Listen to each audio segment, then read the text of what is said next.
Unspoken Issues. Welcome to the Unspoken Issues podcast. We're just normal men. We're just innocent men. Oh, God. You have no idea how much I've tortured my daughter just over the past day and a half by playing that over and over. Oh, and yeah, I think you were the one that shared it, and I ended up coming upon it, and then I'm immediately like, what is going on in this clip? I only know because somebody retweeted it or whatever on Twitter. There's a Twitter account that just every Monday they retweet that video or they tweet that video out. So, people retweet it and it comes across my timeline sometimes, and it cracks me up every time. And I don't really know why. It is. It is. Well, hey, yeah, we're here. We're innocent men talking 90s comics. That's what we are. That's Chris Armstrong over there. I'm Jesse Starcher.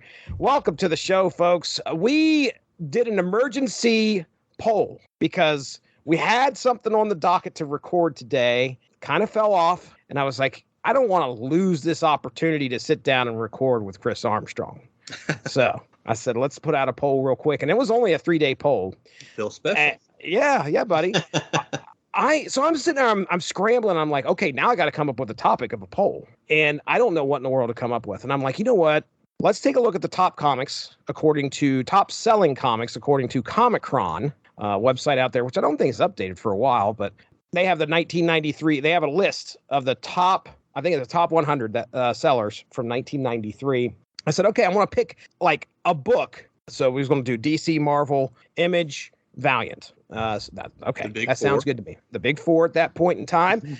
You and I think we may have, I may have done one on source material even, have covered a few of these books. At one point, I did Stormwatch #1, which came in at number 11 on this list. Mm-hmm. I don't know if you were involved. Were you involved at all? I think it might have been a solo thing where I did Darker Image. I think that was just you, maybe. Okay. I know I wasn't on it. All right. So Darker Image #1, that came in at number 8 in the top sellers in 1993. The number 8 seller of the year and never got a second issue. No, it did not. No, it did not. Can you take a guess? Just take a stab at what the top 5, you don't have to give me the issue numbers, but can you tell me what storyline dominated 1993 in comics that took up the top 5? All top 5? So is it the Reign of Superman? Yes. Action Comics 687, Adventures of Superman 501, Superman 78, Superman the Man of Steel 22, and Adventures of Superman number 500, all at the top 5 top-selling comics of 1993. So I'm fairly certain those are all collector's editions. Those are all tied to at least the death of / reign of. I looked at this top 15 and I said, okay, let's pick some of these. Action Comics 687 threw it out there, which I believe, beginning the reign of the Superman, continued from The Adventures of Superman number 500. The last son of Krypton returns to action, and this Superman has no qualms about taking a human life. Oh, because this sounds like Eradicator showing up. Okay, that's Action Comics 687. So that was poll option number 1. And then a second option on there, Death Blow #1. So this is Image's Death Blow, Jim Lee. Now that comes in at number 9, top selling of 1993, which kind of surprised me, but it was there. Then Uncanny X-Men number 300. So we got a Marvel showing on the list. I can't remember. Is this the time when you're buying, or is this the time when the parents took it away? I can't remember. No, I was still in at this point for about another till early 94. So yeah, that cover of X-Men has got the silver foil background. Is that right? I think Romita Jr. maybe was the artist. Yes, I've never read that issue. Okay, yeah, double size 300 issue. And then Turok Dinosaur Hunter #1 was the top selling, from some accounts that I've read, Valiant comic, and number 6 on this list of 1993 top selling comics. So we put them all together, and I was like, all right, folks of Twitter, our friends over at Facebook, take a pick. You got to tell us what we're supposed to be talking about. We get Chris Bailey, who apparently grabs the pom-poms and is trying to cheer everybody on to take us to make us cover Turok. And lo and behold, it wins. Yeah, it worked. It did. From bottom to top, Death Blow comes in at 6 votes. Uncanny X-Men number 300 comes in at 14. Action Comics 687 comes in at 16, and by 2 votes, Turok Dinosaur Hunter comes in at 18 votes total. So that was combining our friends over from Twitter and Facebook together, and that's how Turok Dinosaur Hunter #1 becomes the topic of discussion this evening. So, my first question to you, Chris Armstrong, is tell me about, if any, history that you had with Turok Dinosaur Hunter. Minimal.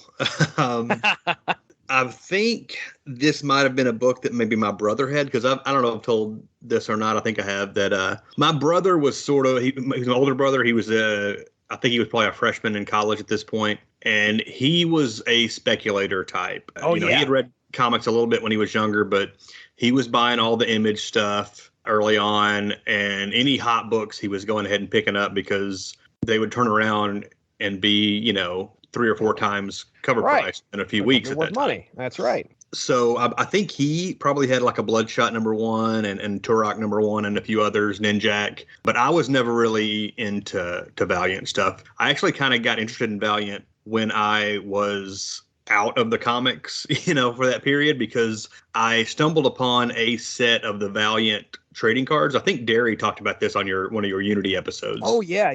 Where mostly his knowledge of Valiant at that time came from the backs of those cards. And that's kind of how I was too, because I wasn't allowed to read comics for, about 2 years almost. So that was as close as I could get, was those trading cards.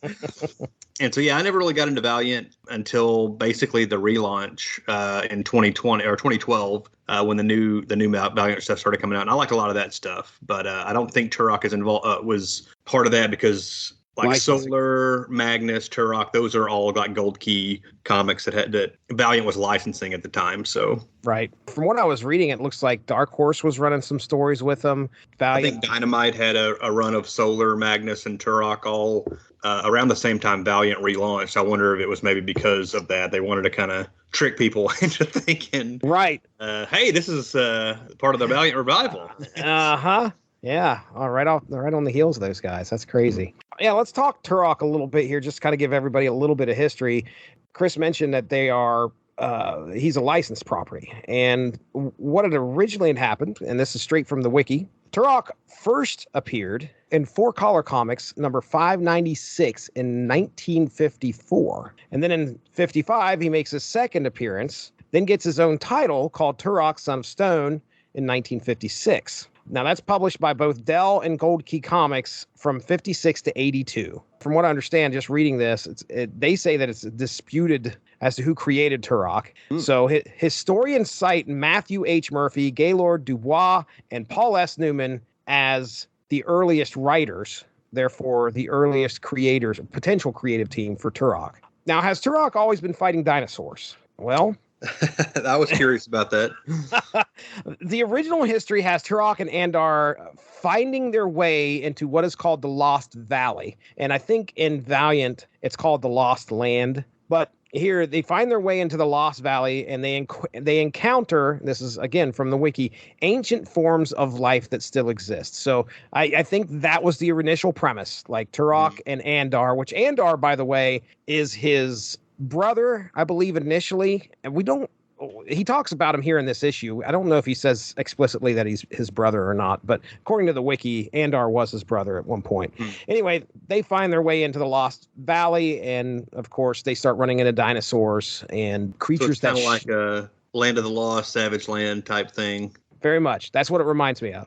So Turok first appeared in the Valiant universe in Magnus Robot Fighter number 12. And like I said, by some accounts, this Turok #1 is the top-selling comic for Valiant. Now, here's one thing I want to ask you about, Chris. Did you ever play the video game?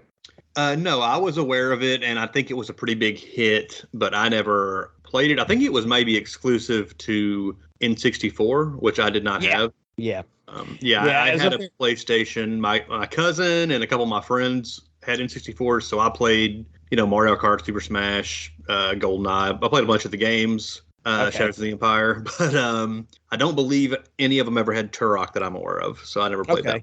Yeah, the first one, I want to say the first one was pretty popular. Second one as well. It's very much if you played GoldenEye, well, you just kind of take a spin on it with. So it's like a first-person shooter. Yes, first-person shooter. You run around, you're killing dinosaurs, and you can do 4 people against each other. So yeah, I played it quite a bit. I didn't own it or anything like that, but I was probably in the same boat you were. Like, you could only afford one game system. And Nintendo was up there when it came to as far as price wise too sometimes. But anyway, yeah, so that came out in 97. I'm gonna give you a little bit of background on the creative team for this book, and they're going to recognize some names here, I'm sure. Let's talk about our writer, David Michelinie. David got his start in DC Comics, according to Mike's Amazing World of Comics, in late 1973. So think about that. That he's been in the game for 20 years at the time that he writes this comic. His first Marvel work, I should say, happens in 1978 on Avengers 173 in a story called Threshold of Oblivion. He alternates at DC and Marvel for a bit, but then he's consistent on Iron Man and Avengers from late 78 on. Now, in the early 80s, he's mostly on Iron Man and then starts on Star Wars with issue 55 and Further Adventures of Indiana Jones. It's right. Nice. That too. Yeah. Then he's on Thundercats and the Web of Spider-Man in the mid 80s. And then Amazing Spider-Man in 1987 with issue number 290, a story called The Big Question. And then he's kind of back on Iron Man for a good while. He's got steady work with Amazing Spider-Man. And then in 1991, he writes Rye #1 for Valiant Comics, still doing Amazing Spider-Man and writing some Magnus Robot Fighter as well. 1992, he's you can find him on Hardcore, which is another Valiant title. And then shortly after that, he finds himself at the helm of the first 3 issues of Turok Dinosaur Hunter. So that's David Michelinie. I mean, I very know, accomplished. Yes. If you read Spider-Man in the 90s, you're going to recognize his name. I want to say he was on Amazing for a long, long stretch in the 90s. Then we get Bart Sears. Bart Sears. So do you recognize the name Bart Sears or his art? I believe I probably recognize him from the same place you probably do, which is Wizards, Brutes, and Babes column. That's right. That is right. When I think Bart Sears, I think muscly muscles. Yeah.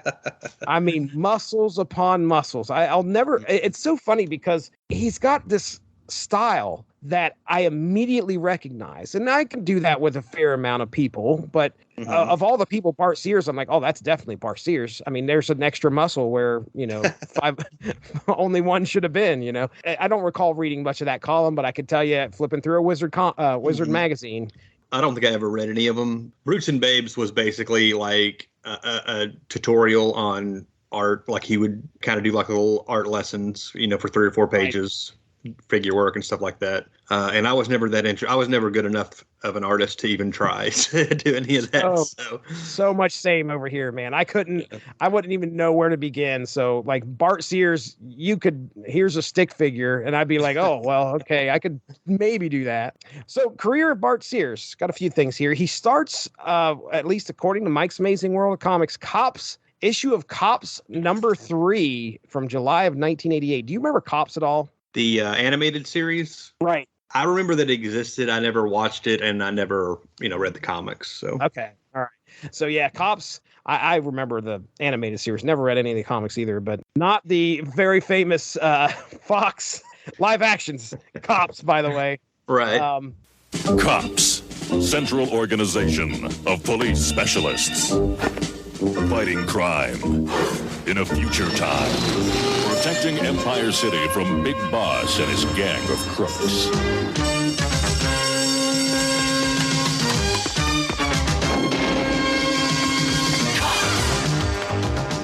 Yeah, so then he has a consistent run of on JLA Europe from number 2 to number 28 into the early 90s. His first Valiant work is Exo Man of War from starting issue number 14 in January of 93. And 4 months later is this issue right here, Turok Dinosaur Hunter #1. All right, rest of the creative team here, we won't go into depth, but inker Randy Elliott, lettered by Anthony J.L. Bedard, colored by Jorge Gonzalez. Like I said, this was on sale April 27th, 1993. And our first story in this first issue is called Cold Blood Blazing. What do you think of the cover? Pretty cool. I know Bloodshot #1 had that, like, what was essentially like a large cardstock image of Bloodshot on the cover. Mm-hmm. And I'm not sure. I want to say Turok had the same thing going, but I'm not certain. Yeah. This issue, so the part where he's on top of a car and he's pointing, that is like if you felt that, it'd feel like you could remove that from the cover. Yeah, that's what I was thinking. Yeah.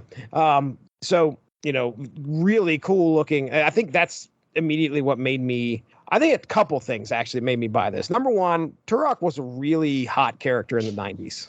Mm-hmm. Like everybody was talking about him. When I say everybody, Wizard Magazine was talking about him. I think that this is 93. We were talking about top selling books. Deathmate was actually in that list. Deathmate Prologue. So I don't know if any of the other Deathmates released that year, but anyway, I was just sitting here thinking, like, I can remember seeing him in Wizard Magazine. I may have seen him in Deathmate. I think he's on the cover of Deathmate Black. I'd have to think so, with like the Cyberforce characters, maybe. Yeah. So, but if you're looking at the price guide, you could see that the first appearance of Turok in the price guide was going up, and so I knew who Turok was just by that. And then looking at this cover, I was like, oh, it's gimmick, buddy. It's a 90s gimmick cover. I want to get it. So I remember buying this off the shelf. I have a copy here in a long box somewhere.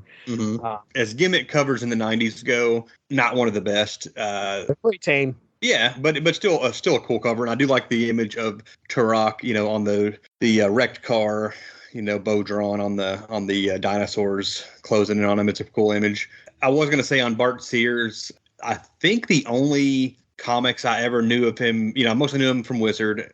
The only comics I ever remember him doing the interior art on was this, and there was a Captain America and Falcon team up book in like the early 2000s that he did a run on.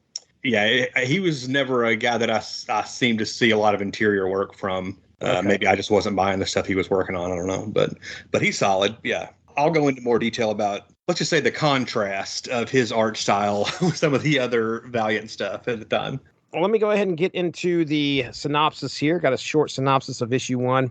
So it's the summer of 1987 in Colombia, South America. And I'm going to stop real quick because I just want to talk about having the opportunity to cover Unity recently, or last year, or whenever that was.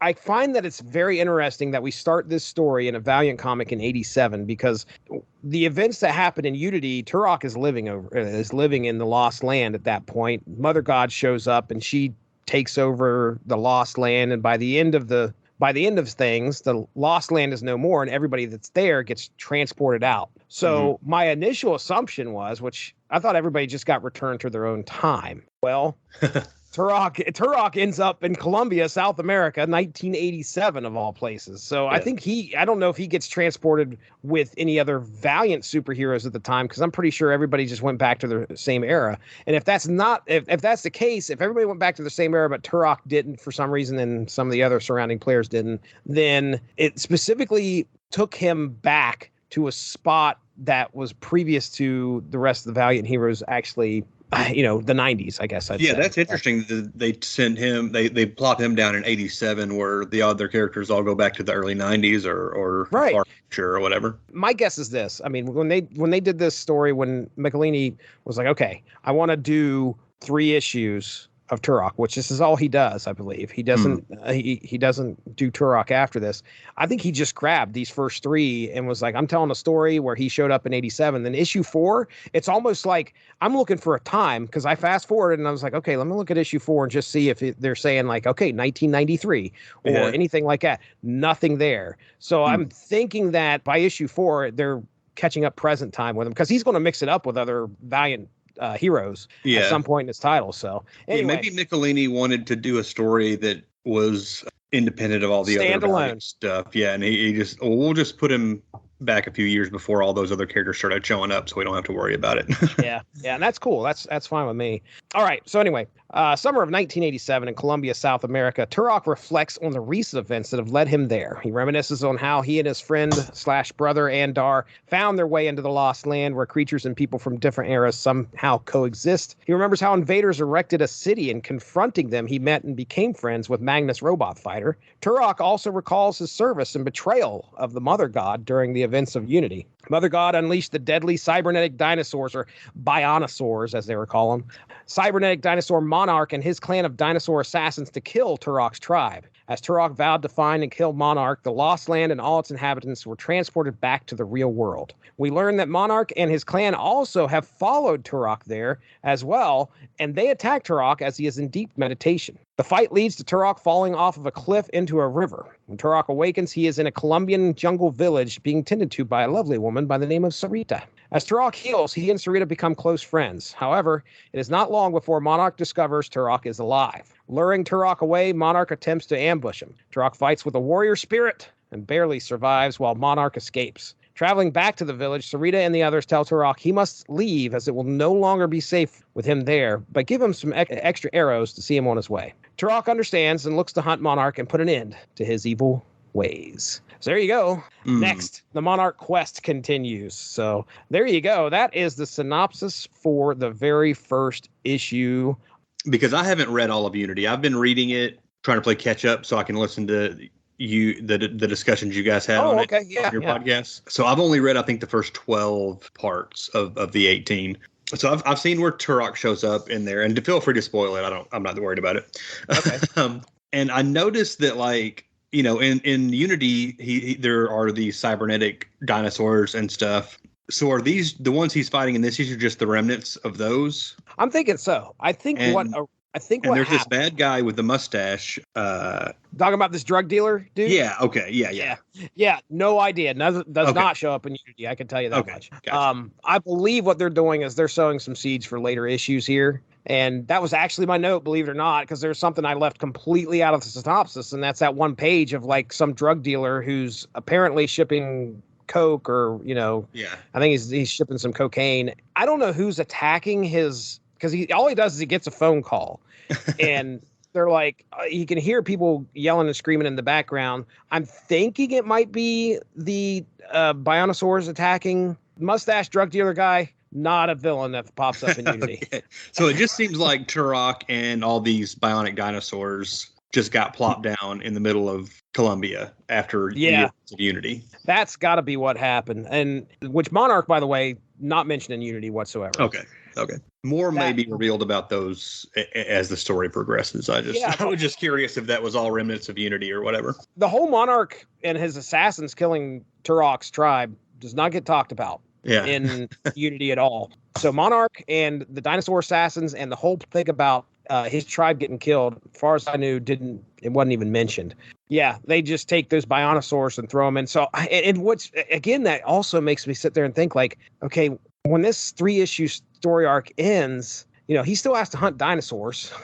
I think that's in the name. It's in the name. So, you know, when we go forward into the 90s, so I assume these Bionosaurs are still around. Somebody's got to still be making these Bionosaurs, or, you know, they seem intelligent enough. I don't know if they're going to be operating on their own kind, and I don't know how many dinosaurs came through either. My vision of this is like, okay, Unity ends, and like all these dinosaurs just get thrown onto Earth. And Turok's like, all right, here I go. I guess I got to take these things out. I don't know, man. That's my guess, though. But really, I only had a few notes here. We kind of covered everything. We talked about the whole 3-issue story arc and the 1987 thing, the drug dealer, which I wanted to bring up. And you have some comments about Bart Sears, because that was going to be my next question, is what do you think of Bart Sears here? I like his work in this. The interesting thing about this, I guess, the post-Unity Valiant, I guess, and I'm kind of just making guesses here because I haven't read a lot of that stuff. I wasn't really a Valiant guy, but his artwork is much more 90s, you know, more dynamic than what Valiant had been doing, which I believe Jim Shooter kind of set parameters around the artist. Like, we want a house style very similar to like older comics, like Silver and I guess Bronze Age would be the 70s. He wanted very, you know, just standard panel grids, don't break the border lines, you know, where some would say boring. I would not say that. I think teenage Chris would have said boring art.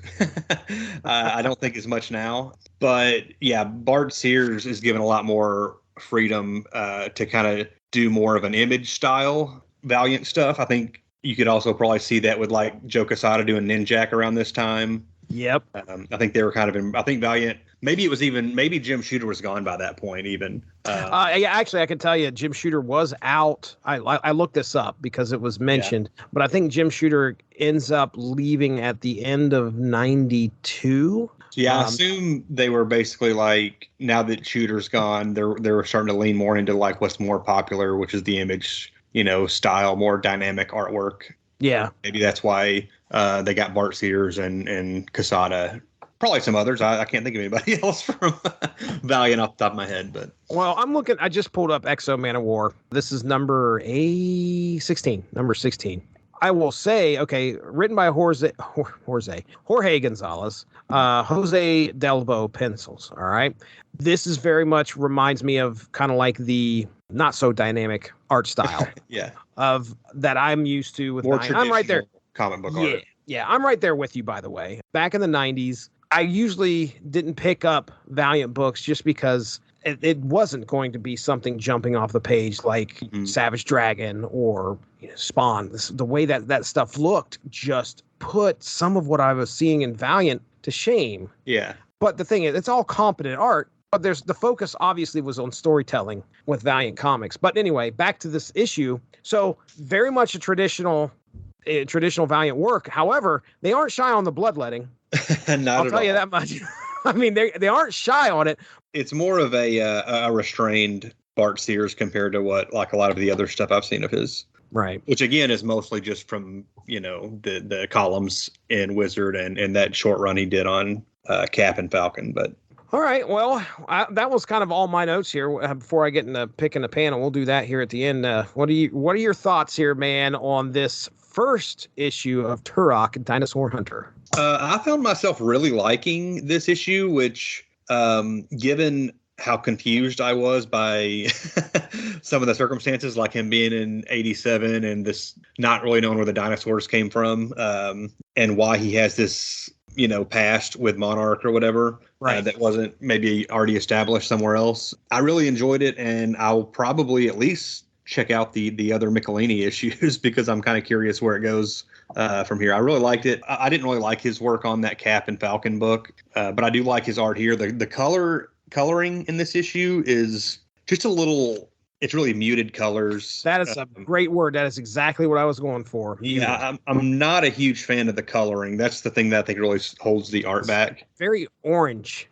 I mean, that's what it reminds. I mean, that is the feel. Like it just, it's kind of like this burnt orange that I see most of it. But anyway, yeah, muted's a great word. Yeah, I do like the way Sears does the dinosaurs. They're all pretty. I mean, the dinosaurs are more muscly than most of the human characters. He really does a good job of defining, the dinosaurs and the bionosaurs or whatever. Bionosaur. Yep. Yeah. And yeah, again, I like the violence that they kind of, there was some violence in some of the other earlier Valiant stuff too, I think, especially in Unity. I know there were some, but yeah, they really kind of let Sears kind of go for it on some of that violent stuff. I like seeing the Sears interpretation of like the other Valiant characters in a few panels, like the one they're doing the flashbacks to Unity. So you're kind of seeing a different look for those characters too. So yeah, I don't really have a lot of notes. That's pretty much all I got really is I liked it quite a bit. And I want to see kind of at least where this first story arc goes. It has this kind of like Predator feel almost like sure, yeah. You're in the jungle. We got our hero in the jungle. He's trying to avoid being hunted. And he's got to kind of go up against these beasts. Finds a pretty girl and get to the chop up. No way of saying that. But yeah, it kind of reminded me. It's interesting. It's '87 too. The whole cocaine thing. I think that feels very '87. So, yeah, I have a feeling maybe that this is just a guess, but I think they're setting him up to come in later as a bigger antagonist in future stories, and maybe this drug dealer guy is going to get involved with Monarch, and he's going to be using the Bionosaurs as like his own henchmen. Maybe they have some kind of alliance, and that's something Turok has to deal with in the future. All right, it's panel time. I want to pick mine first. Okay, yeah, I've got a couple options, so I was going to let you go first anyway. I want to pick mine first because I might leave you the easy one and the only reason I'm taking this one is just because of the history that's in the panel itself, and I am taking the panel where it's he's on the flashback and it's him. Let me find it here. It's him. It's Exo, Rai, and Shadow Man. Yeah. And they're all getting ready to kind of go up against these bad guys that Mother God has after him. So, which really, as far as Unity goes, you get the two appearances, I think, that we talked about, which is the main thing where he goes up against Archer and Armstrong. And then that's kind of it. You don't hear much from him. I don't think he's like, hey, guys, I'm in it to win it now. Let's go. So I don't remember seeing this at all. Yeah. But it's nice to kind of see where Bart Sears was working on this before it was wrapped up, or even maybe could have been. It could have been. I was digging it. So that's my panel. It's Turok hanging out with the heroes that are fighting off Mother God. Mm-hmm. So there you go.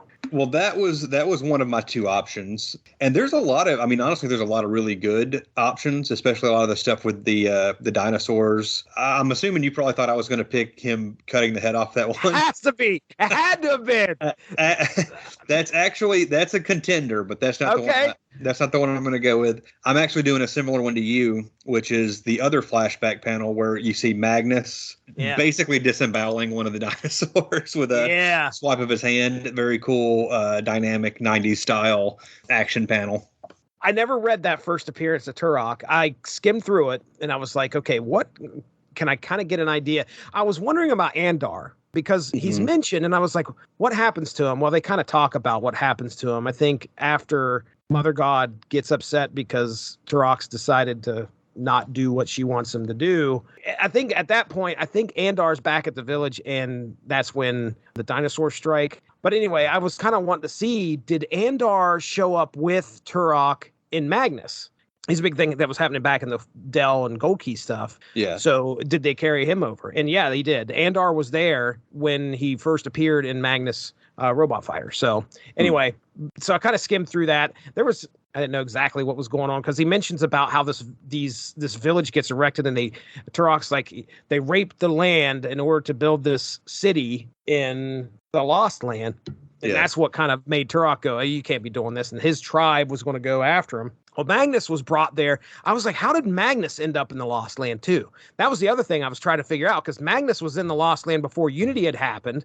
How did he get there? If I remember correctly, there's like this, there's an Indian woman in the Magnus book, which that's what, 4000 AD or something like that? So, yeah. And she's like, hey, let's go. I want to show you this entrance to a cave. And she does a chant or something like that, and it opens up, and then they walk through, and that's where they end up finding the bad guy who erected the city. Magnus is already upset with the guy. Turok's like, hey, help me out, and there you go. So here's your bit of history before Unity happens. So all in all, I mean, solid first issue. Bart Sears, not my favorite artist either. Mm-hmm. And sometimes the muscles could get overwhelming. That's all I'll say. They just kind of get overwhelming. Mm-hmm. They almost take you out a little bit. For me, they do anyway. But a lot of people will tell you the anatomy that this guy could do is amazing. So I'm definitely not an artist, and I'm definitely not an art critique. I just know what speaks to me. Yeah. So solid first issue, and I'm right there with you. I'd like to read the other two that happens after this, just to see, as the Monarch quest continues, what will our result be? Is Monarch going to get his? I have a feeling you will, possibly, but you never know. So I've got faith in Turok. Yeah, so do I. Which Turok, by the way, goes all the way to, oh my goodness, issue 47. So he's got a long history under his belt, especially for a Valiant comic. Issue 47, that's pretty solid. All right, man. Well, we did it. Turok Dinosaur Hunter #1. The people have spoken. We have delivered to the people, and namely Chris Bailey. I hope he enjoys the podcast. I know he says he listens to us all the time, and we appreciate that, sir. You're welcome. Yes, you are welcome. You are welcome. All right, man. You got anything else you want to say here before we get into plugs? I think that's pretty much it. I'm not a big Valiant guy, but I am interested in a lot of Valiant stuff, and There was a time where once I finished my Ultraverse collection, I was going to maybe try and move on to a Valiant collection. That Ultraverse collection has become hard to wrangle with all the different extra stuff that I've had to try and track down. So one day I'll get more into Valiant, I think, because I like a lot of the Valiant stuff I have read, and this is a pretty good one. So Valiant, of course, if you're trying to pull in everything, which is, there was Voyager Communications, which I think is what we're reading here. Mm-hmm. And then there's Acclaim Comics, which happens after this. Now, if you're trying to get all that, I'm sure it's expansive. But if you were just like, I just want to do Voyager Communications Valiant, I don't think you're going to have a hard time finding some of these issues really cheap, because they made so many of them. With the Ultraverse stuff, there's just a lot of promo stuff. Like, I've got a collection of all of these standard comics. There's a lot of promo stuff that I want to get. And I'm in that Ultraverse group on Facebook, and a week or two ago, somebody was posting this thing from Advance Comics, which is a catalog, I think, from the 90s. Yeah, I've heard of it. There was exclusive Ultraverse pages, I guess mini comics in some of those catalogs that are best not collected. Of luck. Yeah, they're not collected anywhere else. And well, how the hell am I going to find Yeah, those? dude. I didn't know about the Deathmate stuff. I had no idea about how there are issues of the prologue that came out. Right. In Advanced Comics was one of them, if I remember correctly. They up at the top, it just says Advanced Comics. And I'm like, I've never seen this before. I didn't know it existed. Most comic shops, they would sell some, and whatever was left over, they might have pulled the Valiant issue, the Deathmate issues out and sold them separately for $5 or whatever. And just some of them probably just got tossed in a dumpster. Right. All right, let's get into plugs here, man. I know you do a podcast called Small Screeners, and you need to tell everybody about it, because I enjoy myself some Small Screeners whenever it pops up. So what's going on over there? Well, I appreciate it. It's a podcast on direct-to-video and made-for-TV movies that I do with my buddy AJ. We cover those subjects, and we also have kind of a sister podcast on the same feed called Because Movies, where we look at more expansive looks at certain subjects. We did a Halloween season with a focus on some horror movies and remakes of horror movies last year, stuff like that. We've got an episode. I'm not sure when this episode we're doing is going to drop here, but I think next weekend, so late February, we're going to have an episode of Small Screeners on Maniac Cop 2, which is a pretty gnarly action horror combo flick from the early 90s. So nice. Find that there on the Small Screeners feed. Well, for myself, you're listening to the Unspoken Issues podcast right here on the Source Material Comics feed. We have all sorts of stuff you can go back into the archive and listen to. Chris was just talking about our Unity podcast, which, by the way, stole something directly from Chris, where I did a playlist on Spotify, and I was like, holy shit, that's a great idea. So you can find, if you go to Spotify, you should be able to find the Unity playlist out there on just by searching Unity and probably typing in Unspoken Issues or something like that. But anyway, I put all those all those podcasts, I believe, on one playlist. So all you'd have to do is hit play, and you can let it go right through. Fantastic idea, fantastic way of listening to some comics, especially about one of the biggest Valiant events. And what I think Dean said is he believes one of the best crossovers from the 1990s. So check that out.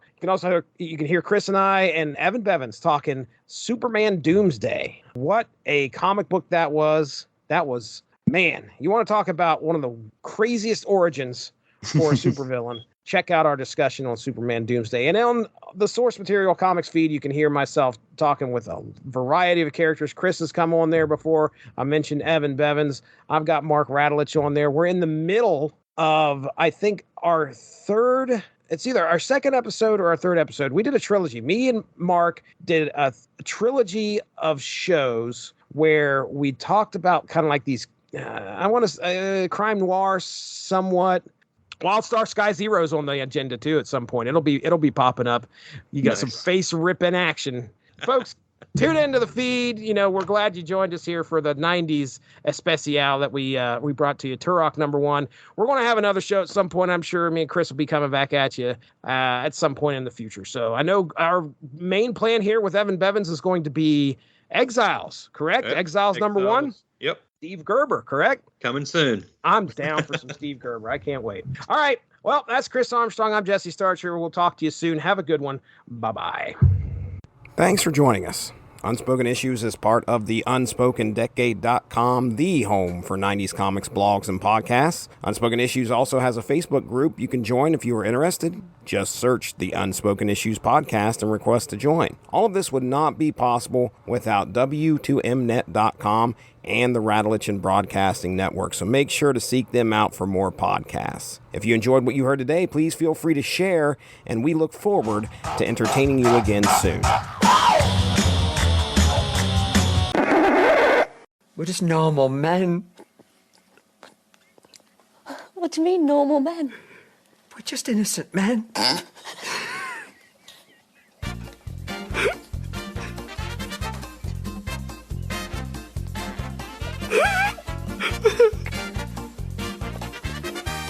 We're playing for HTQ a little bit later on. So if you'd like to play HTQ, email c@bbc.co.uk.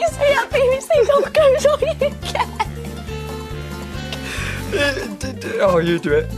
Do get permission and leave your phone number, because by jingo, it'll be worse than this if you don't. Oh, you're just kidding, you love this.